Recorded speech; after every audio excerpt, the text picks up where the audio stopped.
Hello class, जागृति online classes platform पे आप सभी का स्वागत है। आई जितेंद्र करवा, हम आज पढ़ेंगे एक्सरसाइज 4.3। एक्सरसाइज 4.2 को हमने हमारा लास्ट वीडियो के अंदर कंप्लीट कर लिया था। अब हम कर रहे हैं एक्सरसाइज 4.3, जिसके अंदर हमें क्या करना है बेटा, क्वाड्रेटिक इक्वेशंस को सॉल्व करने के लिए हमारे पास एक नया मेथड आता है, that is quadratic formula. Quadratic फॉर्मूले से हम उसका सीधे डायरेक्टली आंसर निकाल सकते हैं। देखिए बेटा, होता क्या है, कभी कभी हमारे पास जैसे हम जो पहले मेथड यूज लेते थे splitting the middle term, that is factorization, वो मेथड हमारी हर इक्वेशन पे वैलिड नहीं होता। काफ़ी ऐसी इक्वेशंस होती है जिसके अंदर हमारे पास वो स्प्लिटिंग द मिडल टर्म हमारे पास वैलिड नहीं होता। तो सबसे पहले हमें ये पता करना पड़ेगा कौन सी इक्वेशंस पे हमारे वो मेथड लगेगा और कौन सी इक्वेशंस पे नहीं लगेगा, किनके कौन सी इक्वेशन के रूट्स एग्जिस्ट करेंगे और कौन सी इक्वेशन के रूट्स एग्जिस्ट नहीं करेंगे। तो उन सभी चीज़ों को समझने के लिए हमें सबसे पहले ये फॉर्मूला समझना पड़ता है, क्वाड्रेटिक फॉर्मूला। इस फॉर्मूले को काफ़ी बार श्रीधराचार्य सूत्र भी कहा जाता है। ये हमारे एक इंडियन मैथमेटिशियन थे, लेकिन उस वक्त पेटेंट का कोई ऐसा कुछ नहीं होता जिसे हम पेटेंट करा सकते थे, तो इसलिए हमारे पास ये अभी बाहर से आया है क्वाड्रेटिक फॉर्मूला बन के। ठीक है बेटा, ओके। आपको पता है हमारे पास क्वाड्रेटिक इक्वेशन का स्टैंडर्ड फॉर्मेट क्या होता है? स्टैंडर्ड फॉर्मेट होता है ax² plus bx plus c is equal to 0। ये हमारे पास क्वाड्रेटिक इक्वेशन का स्टैंडर्ड फॉर्मेट है। यहाँ पे a क्या होता है, x² का कोफिशिएंट, b क्या होता है, x का कोफिशिएंट, और c क्या होता है हमारे पास कांस्टेंट। ठीक है, अब मैं कहता हूँ सर मेरे पास इतना मुझसे स्प्लिटिंग द मिडल टर्म होता नहीं है, अभी एक और मेथड आएगा कंप्लीटिंग द स्क्वायर मेथड, जो हम इसी वीडियो के अंदर समझेंगे। सर वो मुझे थोड़े टिपिकल लगते हैं, तो आप मेरे को एक ऐसा फॉर्मूला दे दीजिए जिसके अंदर मैं a, b और c की वैल्यू प्लेस कर दूं और मेरे पास डायरेक्टली रूट्स आ जाए। ना तो मल्टीप्लस करने पे ये आना चाहिए, मल्टीप्लाई करने पे ये आना चाहिए, कोई लफड़ा ही नहीं रहेगा, झंझट ही खत्म हो जाएगी। तो ये उसके लिए हमारे पास बेस्ट है, दैट इज क्वाड्रेटिक फॉर्मूला। ठीक है बेटा, अब इसके अंदर क्या होता है देखिएगा, ये जो होता है ये फॉर्मूला तो आपको याद रखना ही पड़ेगा, ये फॉर्मूला आपको याद रखना ही पड़ेगा। ठीक है, लेकिन जो ये स्क्वायर रूट के अंदर है ना, दैट स्क्वायर रूट के अंदर की बात कर रहा हूं, b² माइनस 4ac, ये कहलाता है डिस्क्रिमिनेंट।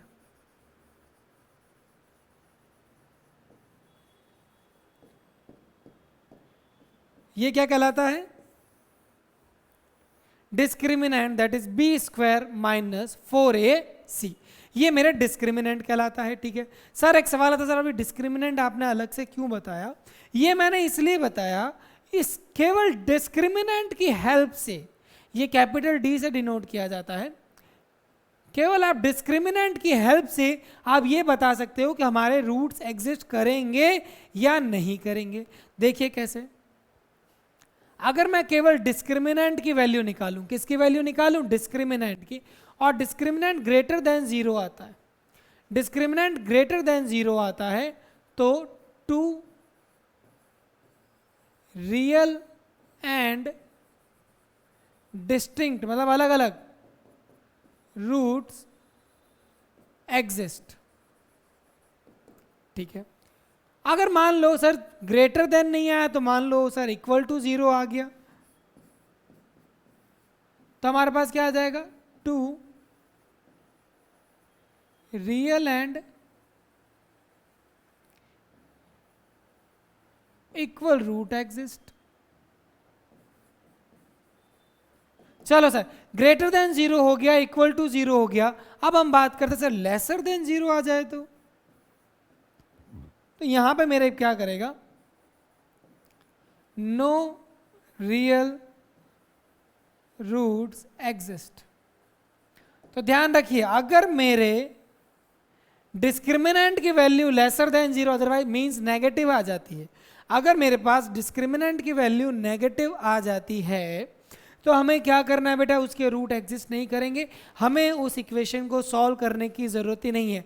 तो अगर आपसे कभी किसी क्वेश्चन में पूछा जाए if the roots exist of the following equation, अगर हमारे गिवन इक्वेशन के रूट्स एग्जिस्ट करते हैं तो पहले हमें डिस्क्रिमिनेंट चेक करना पड़ेगा। अगर हमारे डिस्क्रिमिनेंट की वैल्यूज आ रही है, अगर हमारे डिस्क्रिमिनेंट की वैल्यू पॉजिटिव या जीरो आ रही है तो हम उस इक्वेशन को सॉल्व करेंगे, और अगर नेगेटिव आ रही है तो हम उस इक्वेशन को सॉल्व नहीं करेंगे। ठीक है, अब बात करते हैं सॉल्व कौन से मेथड से करेंगे। अब बात आती है सॉल्व कौन से मेथड से करना है। अगर हमारे पास लिखा हुआ आता है कि सर क्वाड्रेटिक फॉर्मूले से यूज लेनी है, क्वाड्रेटिक फॉर्मूला यूज लेना है, तो आप डायरेक्ट इस इक्वेशन के अंदर ए बी और सी की वैल्यू रख देना, आपके पास आंसर आ जाएगा। हमारा इसका एग्जाम्पल हम कैसे करें, जब हम क्वेश्चन के अंदर ही एग्जाम्पल कर लेंगे तो हमारा नेक्स्ट जब क्वेश्चन आएगा तब उसके अंदर इसको सॉल्व कर लेंगे। और अब हम बात करते हैं कंप्लीटिंग द स्क्वायर मेथड। कौन सा मेथड कर रहे हैं, कंप्लीटिंग द स्क्वायर मेथड। तो देखिए क्लास, सबसे पहला क्वेश्चन आता है हमारे पास exercise 4.3, question number 1, find the roots of the following quadratic equation if they exist by the method of completing the square method. Completing the square method. तो देखिए क्लास, इसमें हम क्या करेंगे, सबसे पहला क्वेश्चन है, आप स्टेप्स ध्यान रखिएगा, आप स्टेप्स को ध्यान रखिएगा। पहला क्वेश्चन आता है हमारे पास 2x square minus 7x plus 3 is equal to 0। सबसे पहला step completing the square method, आप जैसे से मैं आपको कराता हूं साथ में समझते रहिएगा। सबसे पहला स्टेप होता है सर x स्क्वायर के कोफिशिएंट को 1 बना दीजिए, x स्क्वायर के कोफिशिएंट को 1 बना दीजिए। मेरे यहां पे पास क्या है 2, तो मैं क्या लिखूंगा, divide the given equation by 2। जो गिवन इक्वेशन है उसे 2 से डिवाइड कर दीजिए, तो ये क्या हो जाएगा बेटा, ये तो 2 से 2 कैंसिल हो जाएगा, minus 7/2x plus 3/2 is equal to 0। इसके जो अपॉन में 2 आया था वो आगे वाले 2 से कैंसिल हो गया। ठीक है बेटा, ओके। तो सबसे पहला स्टेप क्या हुआ, एक्स स्क्वायर के कोफिशिएंट को क्या बना दीजिए 1। चाहे हम आज के वीडियो में एक ही क्वेश्चन करें, एक क्वेश्चन का एक ही पार्ट क्यों ना करें, 2 पार्ट ही क्यों ना करें, लेकिन ध्यान रखिएगा कंप्लीटिंग द स्क्वायर मेथड इतने अच्छे तरीके से करेंगे कि आगे कभी प्रॉब्लम नहीं होगी। ओके सर, ये बात हो गई, हम तो आ गए सीधे सॉल्यूशन पे। हमने क्या, हम सीधे सॉल्यूशन पे आ गए, लेकिन क्लास आप भूल गए हमारे क्वेश्चन में क्या दे रखा था, इफ दे एग्जिस्ट। तो सबसे पहले हमें क्या निकालना पड़ेगा, डिस्क्रिमिनेंट निकालना पड़ेगा। तो हम सबसे पहले क्या करेंगे, इस इक्वेशन में हमारे a की वैल्यू क्या है 2, b की वैल्यू क्या है बेटा -7 और c की वैल्यू क्या है 3। तो हम डिस्क्रिमिनेंट की वैल्यू निकालते हैं। डिस्क्रिमिनेंट था हमारा b square minus 4ac, b यानी -7 का स्क्वायर माइनस 4, a की वैल्यू क्या थी 2, c की वैल्यू क्या थी 3। -7 का स्क्वायर हो गया 49, 4 इंटू 2 हो गया मेरे पास 8, 8 इंटू 3 हो गया 24, तो ये मेरे पास कितना आ गया 25। d की वैल्यू ग्रेटर देन 0 है, तो two real and distinct root exist, yes और नो। अब ये ग्रेटर देन 0 आया है, तो देखिए क्लास पहले मुझे ये सॉल्व करना था, उसके बाद मैं ये सॉल्व करूंगा, क्योंकि अगर रूट्स एग्जिस्ट करेंगे तभी तो मैं सॉल्व करूंगा, अदरवाइज मैं सॉल्व ही क्यों करूं। ठीक है बेटा, अब मैं इसे क्वेश्चन में दे रखा है कि solve it by the method of completing the square, bye the method of completing the square. तो मैं इसे कर रहा हूं कंप्लीटिंग द स्क्वायर के मेथड से सॉल्व। ओके, अगर क्वेश्चन में आपके कंप्लीटिंग द स्क्वायर नहीं लिखा हुआ है तो जो मेथड आपको अच्छा लगे उस मेथड से आप सॉल्व कर सकते हो, कोई आपके ऊपर बाउंडेशंस नहीं है।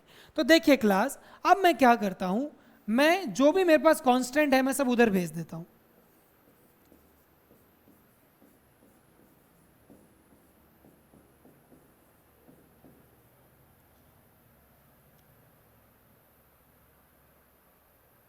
देखिए यहां हो गया मेरे पास, ओके। अब मुझे क्या करना है, अब मैं आपको एक चीज बताता हूं, कंप्लीटिंग द स्क्वायर मतलब उसको कंप्लीट परफेक्ट स्क्वायर में कन्वर्ट करना है। तो देखिए क्लास, अब हम क्या करेंगे, आपको x का साइन ऑब्जर्व कीजिए, एक्स के साथ कौन सा साइन है, नेगेटिव साइन है, तो आपको ये वाला फॉर्मूला याद होना चाहिए, a square minus 2ab plus b का स्क्वायर। और अगर आपका एक्स के साथ पॉजिटिव साइन होता तो आपके पास ये फॉर्मूला, आपको इस फॉर्मूले का याद होना चाहिए, a square plus 2ab plus b square. केवल इस साइन का इंपॉर्टेंस है, यहाँ पे प्लस 2ab, यहाँ पे माइनस 2ab, तो यहाँ पे मेरे पास क्या आ रहा है, -7/2x। क्या आ रहा है, -7/2x। ठीक है, ओके सर। अब देखिए बेटा, मैं इस इक्वेशन को इस फॉर्मेट में कन्वर्ट करने की कोशिश कर रहा हूं। आप ध्यान दीजिए कैसे। सबसे पहले मैंने लिखा x का होल स्क्वायर, a का होल स्क्वायर यानी पहले वाले टर्म का होल स्क्वायर। फिर मेरे पास क्या आ रहा है, माइनस, क्या आ रहा है, माइनस, यहां पे भी माइनस है, ओके। फिर मेरे पास क्या है, 2, ये मैंने 2 को एक्स्ट्रा लिखा। क्या लिखा, ये 2 को मैंने इस फॉर्मेट के अकॉर्डिंग 2 लिखा। फिर मेरे पास क्या है, a की वैल्यू क्या है मेरे पास, x, ओके। और फिर मेरे पास किसकी वैल्यू है, b। सर b की वैल्यू तो मुझे पता ही नहीं, ये तो बिल्कुल कांस्टेंट है, अलग से है, और यहाँ पे मेरे पास प्लस बी स्क्वायर तो दे ही नहीं रखा है। तो सर b की वैल्यू कैसे डिसाइड करेंगे। देखिए बेटा, मैं आपको बताता हूँ b की वैल्यू कैसे डिसाइड होती है। x के साथ जो भी हो, x के साथ, देखो मैं फिर कह रहा हूँ, b की वैल्यू कैसे डिसाइड होगी, x के साथ जो भी कोफिशिएंट होता है, ठीक है, उसे 2 से डिवाइड कर दीजिए। ये 7/2 था तो इसे ले लीजिए 7/4, इसे ले लीजिए 7/4, ये हो गई मेरे b की वैल्यू। अब सवाल आता है, सर आपने बोल दिया, हमने मान लिया, ऐसा क्यों, ये तो मैथमेटिक्स से हर चीज़ समझनी पड़ेगी। तो देखिए क्लास, ये मैंने जो 2 से मल्टीप्लाई किया है ना, तो यहाँ से मैंने 2 से डिवाइड भी कर दिया। आप इसको सॉल्व कीजिए, मैं इसको साइड में सॉल्व करके बताता हूँ। देखिए -2x 7/4, ये 2 से 1 टाइम और ये 2 से 2 टाइम, तो कितना आ गया मेरे पास, -7x/2। ठीक है बेटा, ये मेरे पास क्या है, -7/2x। Is it fine. मतलब ये का ये टर्म, ये जो मेरा x वाला टर्म था ना बेटा, ये मेरा जो x वाला टर्म था, मैंने इसको किस में कन्वर्ट कर दिया, इसमें। एक्स स्क्वायर वाला टर्म था, इसको किस में कन्वर्ट कर दिया, इसमें। एक्स स्क्वायर वाला इसमें कन्वर्ट हो गया, ये वाला इसमें कन्वर्ट हो गया। ठीक है सर, मेरे पास a स्क्वायर माइनस 2ab आ गया, ओके।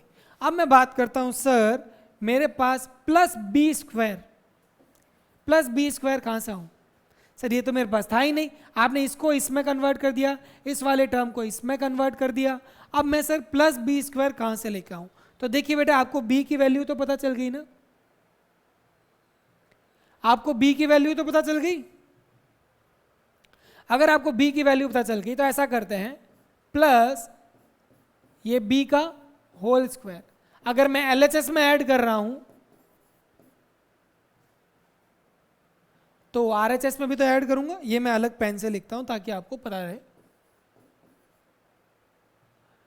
प्लस 7/4 का होल स्क्वायर।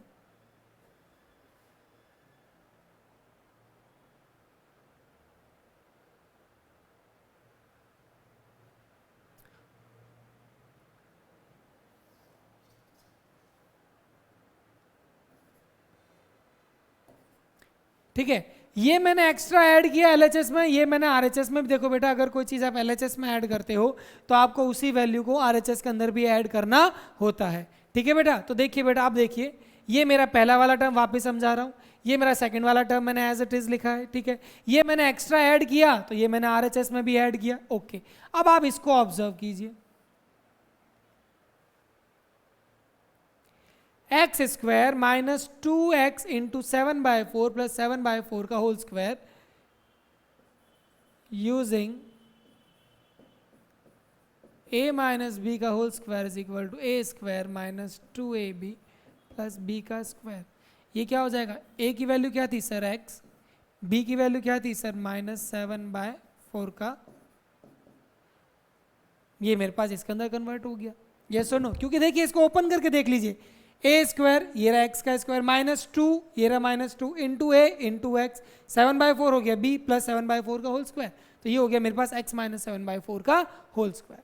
अब उसको आप अलग से ओपन कर लीजिए, -3/2 प्लस 49/16, इसका एलसीएम लीजिए, आपके पास एलसीएम आएगा 16 यहाँ पे सी अगर 8 टाइम्स 8 हो गया -24 प्लस 49। देखिए क्लास, ये आ गया मेरे पास 25/16 और यहाँ पे मेरे पास था x - 7/4 का होल स्क्वायर। ये होल स्क्वायर है, इस होल स्क्वायर को अगर मैं इधर भेजूंगा तो क्या हो जाएगा बेटा, x - 7/4 का स्क्वायर रूट। यस और नो? ये स्क्वायर अगर इधर जाएगा तो स्क्वायर रूट में हो गया, यस और नो? तो x - 7/4 इज इक्वल टू 25 और 16, they are both are the perfect square.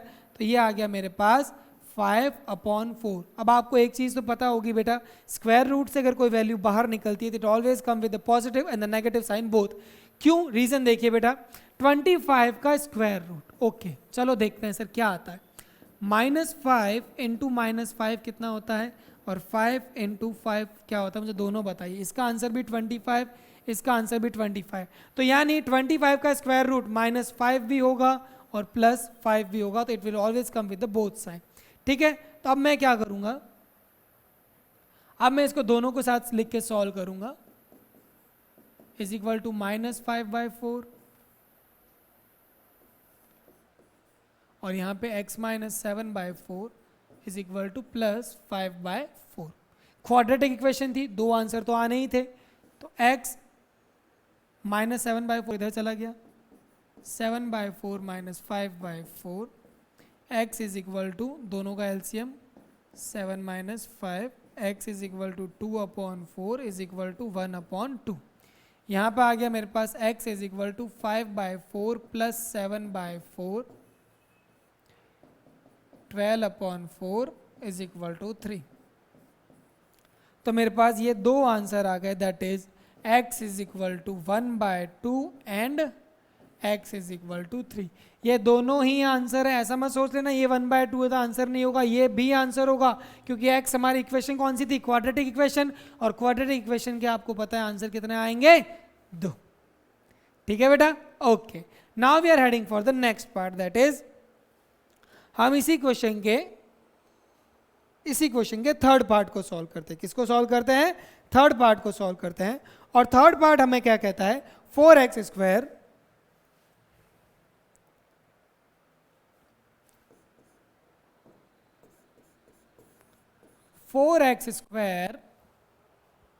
Plus 4√3x plus 3। तो सबसे पहले हमें क्या करना पड़ेगा, इसका डिस्क्रिमिनेंट सॉल्व करना पड़ेगा। b की वैल्यू क्या है, 4√3 का स्क्वायर माइनस a की वैल्यू कितनी है 4 और c की वैल्यू कितनी है 3। 4 का स्क्वायर हो गया 16 और √3 का स्क्वायर हो गया 3। 4 इंटू 4 16 इंटू 3, देखिए सेम वैल्यू आपको साफ दिख रहा है, 48 माइनस 48 इज इक्वल टू 0। अब देखिए डिस्क्रिमिनेंट की वैल्यू क्या आ गई मेरे पास, डिस्क्रिमिनेंट की वैल्यू आ गई मेरे पास 0।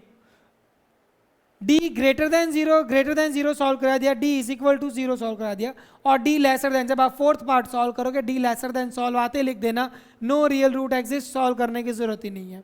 ठीक है बेटा, अब मेरे तो आ गया डिस्क्रिमिनेंट 0, तो मुझे तो सॉल्व करना पड़ेगा। क्या आएगा, 2 real and equal roots, 2 real और इक्वल रूट्स आएगी। चलो कैसे देखते हैं सर कैसे आती है। तो ये मेरे पास इक्वेशन थी, 4x square plus 4√3x plus 3 is equal to 0। मैं कौन से मेथड से सॉल्व कर रहा हूँ, कंप्लीटिंग द स्क्वायर मेथड से। तो ये हमारा मेथड सबसे पहले क्या कहता है, सर सबसे पहले आप क्या कीजिए, हमारे एक्स स्क्वायर के कोफिशिएंट को 1 कीजिए। तो डिवाइड द इक्वेशन बाय 4। तो ये हो गया एक्स स्क्वायर, इसको भी 4√3 को 4 से डिवाइड करेंगे तो आपके पास आ जाएगा √3x plus 3/4 is equal to 0। इसको साइड में भेज देते हैं, x square minus √3x is equal to -3/4। तो आप सबसे पहले आप क्या ऑब्जर्व करोगे, सर x का साइन क्या है, x का साइन नेगेटिव है, तो मैं कौन सी वाली प्रॉपर्टी यूज लूंगा, x माइनस वाई का होल स्क्वायर। आप यहाँ पे a माइनस बी भी लिख सकते हो, a माइनस बी का whole square is equal to a square minus 2ab plus b का स्क्वायर। तो देखिए क्लास, थोड़ा सा अटेंटिव रहना क्लास में, अब ध्यान देते रहना। अब देखिए सबसे पहले ए स्क्वायर यानी एक्स का स्क्वायर, फिर माइनस 2, अब 2 से मल्टीप्लाई किया तो इसी टर्म को मैं 2 से डिवाइड भी करूंगा। क्या बचा, b की वैल्यू कैसे, देखो ये हो गया मेरे पास a का स्क्वायर, ये हो गया -2, ये a और b की वैल्यू कैसे डिसाइड करते हैं सर, x के साथ जो भी वैल्यू है, x के साथ क्या है -√3, x के साथ क्या है √3 को 2 से डिवाइड कर दो, ये हो जाएगा मेरे b की वैल्यू। अब हम जस्टिफाई कैसे करेंगे, 2 से 2 कैंसिल हो जाएगा, √3x एज इट इज, ये टर्म ये वाला है, ये वाला ऐसे है। अब मेरे पास लास्ट में मुझे क्या देना है, +b² यानी √3/2 का whole square is equal to -3/4। अगर मैंने ये वैल्यू यहां पे ऐड करी है तो यहां पे भी ऐड करनी पड़ेगी। ठीक है बेटा, इसको थोड़ा ध्यान देना।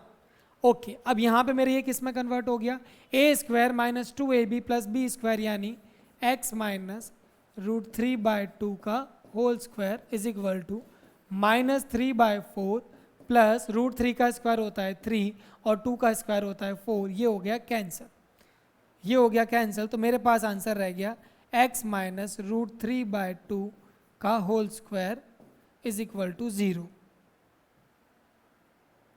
तो देखिए क्लास, उधर 0, ये स्क्वायर उधर जाएगा तो 0 ही रह जाएगा, तो मेरे पास आ गया x -√3/2 इज इक्वल टू 0, यानी x की वैल्यू कितनी आ गई, √3/2। अब यहाँ पे सबसे बड़ा घपला हो गया, सर ये मेरे क्वाड्रेटिक इक्वेशन है, यस और नो, हाँ जी सर ये मेरे क्वाड्रेटिक इक्वेशन है, तो इसके x का आंसर कितने होने चाहिए थे, 2, लेकिन यहाँ तो आंसर 1 ही आया। देखिए बेटा, मैंने आपको शुरुआत में बताया था यहाँ पे मेरे 2 रूट एग्जिस्ट करेंगे और वो भी इक्वल, यानी अगर मेरा पहला x है तो दूसरा भी कितना है, √3/2। So these 2 are my answer. ठीक है बेटा, ये दोनों क्या हो गए, मेरे आंसर हो गए। अब मैं बात करता हूं आपको इसके फोर्थ पार्ट की। फोर्थ पार्ट में आपको समझाता हूं, देखिए बेटा उसके अंदर क्या है। फोर्थ पार्ट में हमें क्वेश्चन है 2x² + x is equal to 0, ये मेरे पास है फोर्थ पार्ट। फर्स्ट पार्ट मैंने करा दिया, थर्ड पार्ट मैंने करा दिया, second part was your homework because practice is necessary, practice is very important, practice makes the man perfect and in mathematics everything is all about practice। ठीक है बेटा, अब देखिए यहाँ पे मेरे पास a की वैल्यू कितनी है 2, b की वैल्यू कितनी है 1 और c की वैल्यू कितनी है 4। तो सबसे पहले डिस्क्रिमिनेंट b² - 4ac, b² यानी 1 का स्क्वायर -4, a की वैल्यू कितनी है 2 और c की वैल्यू कितनी है 4। यह है मेरे पास 1 - 4 × 4 16, 16 × 2 32, आंसर आया -31। Discriminant is less than 0, answer क्या लिखेंगे, नो रियल रूट्स एग्जिस्ट। अब एक बात ध्यान देना बेटा, कभी ये मत लिखना नो रूट्स एग्जिस्ट, एक इमेजिनरी रूट्स नाम की एक चीज होती है जो आपके क्लास 11th के अंदर आएगी, दैट डील विद आयोटा, वो आपके क्लास 11th में आएगी।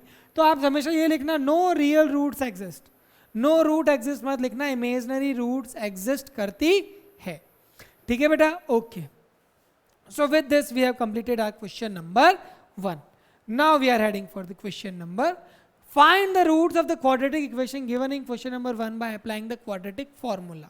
अब हम बात करते हैं क्वेश्चन नंबर 2 कि सर जो मेरा क्वेश्चन नंबर 1 था उसको आप सॉल्व कीजिए क्वाड्रेटिक फॉर्मूला लगा के। ओके, कोई बात नहीं, अभी करते हैं। तो सबसे पहले बात करते हैं सर क्वेश्चन नंबर 1 में सबसे पहला पार्ट क्या था। चलो सबसे पहला पार्ट सॉल्व करते हैं। 2x² - 7x + 3, ये क्वेश्चन मैंने आपको कराया था कंप्लीटिंग द स्क्वायर मेथड से, और अब मैं आपको करा रहा हूँ क्वाड्रेटिक फॉर्मूला से। तो देखिए क्लास, यहाँ पे सबसे पहले लिखिए a की वैल्यू कितनी है 2, b की वैल्यू कितनी है -7 और c की वैल्यू है 3। आपको पता है मेरा क्वाड्रेटिक फॉर्मूला क्या था, -b + √b² - 4ac/2a। सिर्फ वैल्यूज प्लेस कर दीजिए और कुछ भी नहीं, माइनस फॉर्मूले का, फिर कितना है b की वैल्यू कितनी है -7 प्लस √, -7 का स्क्वायर 49 -4 × a, a कितना है 2 और c कितना है 3 अपॉन 2 इंटू ए।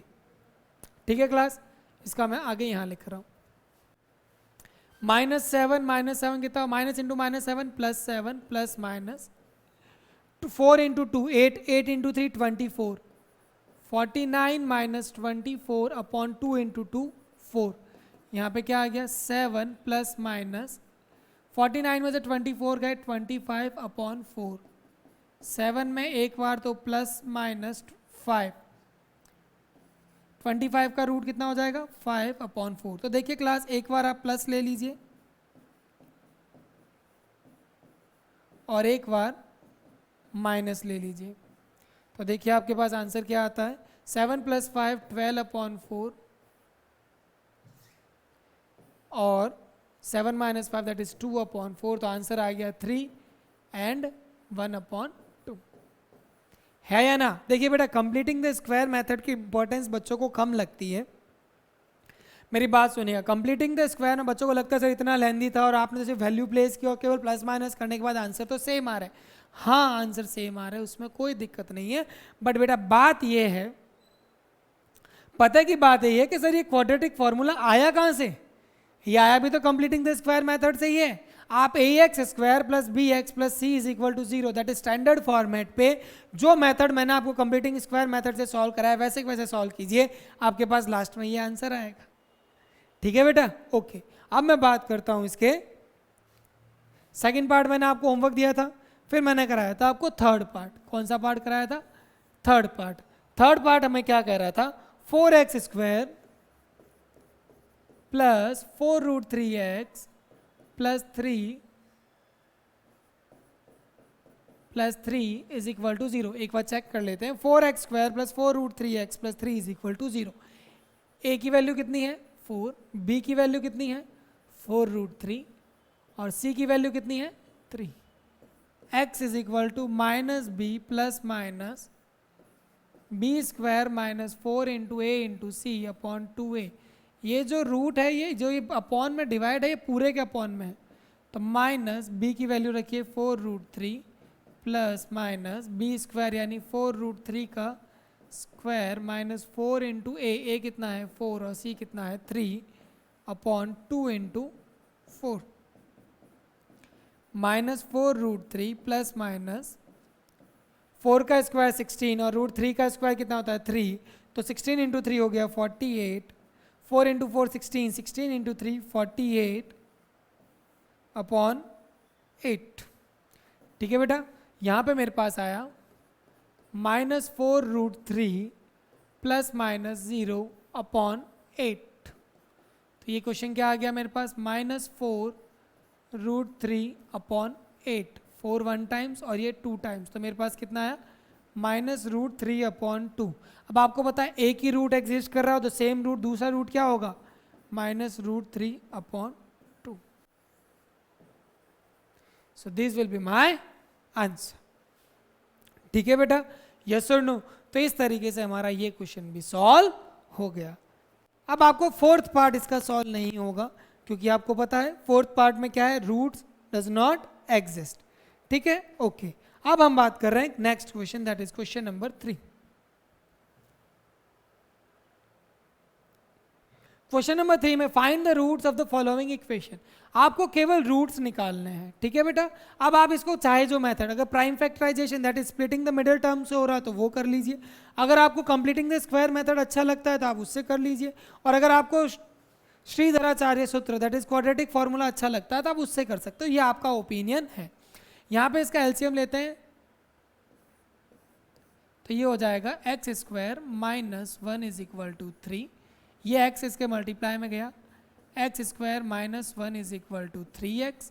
ये हो गया x², ये मैंने इधर ले आया, -3x - 1 = 0।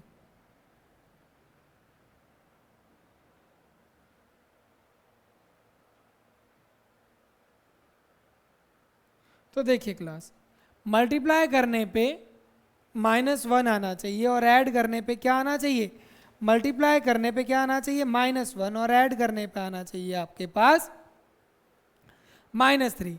मेरे को तो ये स्प्लिटिंग द मिडिल टर्म से होता हुआ नहीं दिख रहा है, तो मैं इस बार जाऊंगा क्वाड्रेटिक फॉर्मूला। तो सबसे पहले मैं निकालूंगा डिस्क्रिमिनेंट। डिस्क्रिमिनेंट क्या होता है? B square minus 4ac। तो यहाँ पे इसकी a की वैल्यू क्या है 1, b की वैल्यू क्या है -3 और c की वैल्यू है -1। तो यहाँ पे पुट कीजिए -3 का स्क्वायर -4 इंटू a कितना है 1 और c कितना है -1, 9 माइनस प्लस 4, तो ये आया 13। d is greater than 0। d मेरे पास ग्रेटर देन 0 है, यस और नो? अगर d ग्रेटर देन 0 है तो मुझे क्या करना पड़ेगा? क्या करना पड़ेगा? सॉल्व तो करना पड़ेगा। 2 real and distinct roots will exist. अब मैं लगा रहा हूं श्रीधराचार्य सूत्र, that is quadratic formula. Minus b की वैल्यू कितनी थी बेटा आपके पास? -3 प्लस माइनस बी स्क्वायर -3 का स्क्वायर कितना होता है 9, माइनस देखिए बेटा 4 इंटू ए 1, 4 इंटू 1 4, 4 इंटू -1 -4, और ये हो गया मेरे पास प्लस का 4। या तो फिर आप सीधा डिस्क्रिमिनेंट की वैल्यू यहीं से रख सकते थे 13, ये 2 इंटू ए आ गया 1, तो ये हो गया मेरे पास प्लस माइनस का 3 plus minus root 13 upon 2। So class मेरा एक की वैल्यू है 3 प्लस रूट 13 अपॉन 2 और दूसरी वैल्यू है 3 माइनस रूट 13 अपॉन 2। आपको ऐसे दोनों अलग अलग करके लिखनी पड़ेगी। अलग अलग लिखने से क्या रहता है बेटा, जिसे पता चले आपके दो रूट एग्जिस्ट कर रहे हैं, एक प्लस के साथ और एक माइनस के साथ। ठीक है बेटा, ओके। अब हम बात करते हैं इसके सेकंड पार्ट की।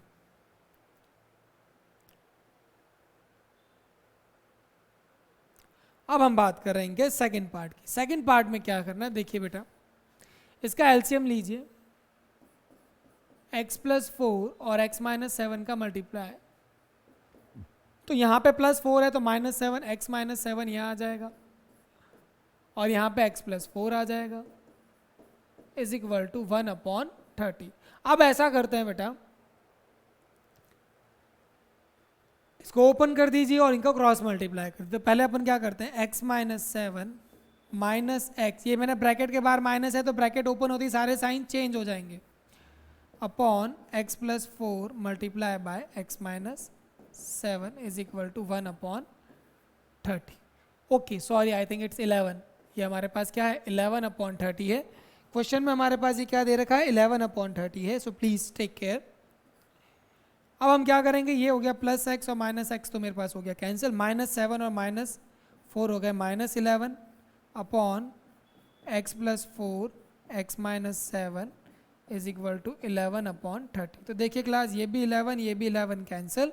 तब आप देखिए अब मैंने क्या कर दिया क्रॉस में, ये 30 इंटू -1, ये हो गया मेरे पास -30 is equal to x plus 4 x minus 7, इनको मल्टीप्लाई कर दीजिए, x into x x square -7x plus 4x minus 28, इसे सॉल्व कीजिए, एक्स स्क्वायर -3x माइनस 28 और प्लस 30 इधर आएगा तो ये हो जाएगा -30 का प्लस 30 इधर आया तो ये हो गया 0। तो ये हो गया मेरे पास x square -3x minus 28 plus 2, ये हो गया 2 इज इक्वल टू 0।